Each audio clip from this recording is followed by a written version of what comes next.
Day 3, AP Physics, homework from page 85, problem number 11. If you just looked at problem number 10 or did problem 10, there are 4 distinct accelerations.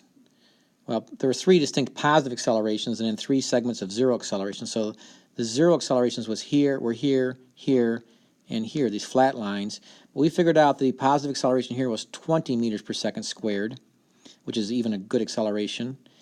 That's slowing down actually, but it's a negative acceleration.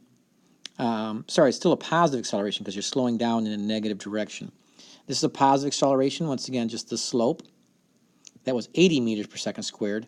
But now we're asking for the acceleration over the whole range from 0 to 3, the average acceleration, because there's 3 different accelerations there. There's the 0, there's the positive 20, there's the 0 again, and there's a positive 80, then there's 0 again.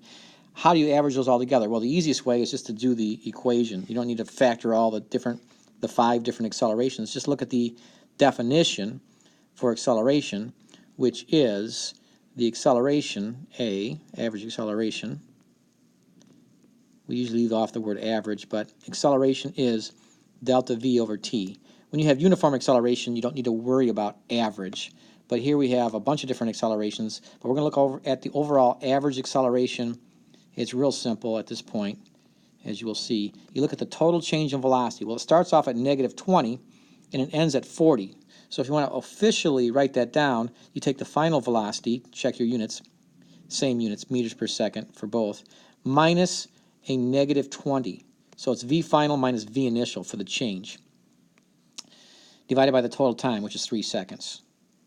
So the numerator will be in meters per second. This will be in seconds, so it'll come out in meters per second squared. So you're going to have 60 divided by 3. So the average acceleration will be 20 meters per second squared. Positive.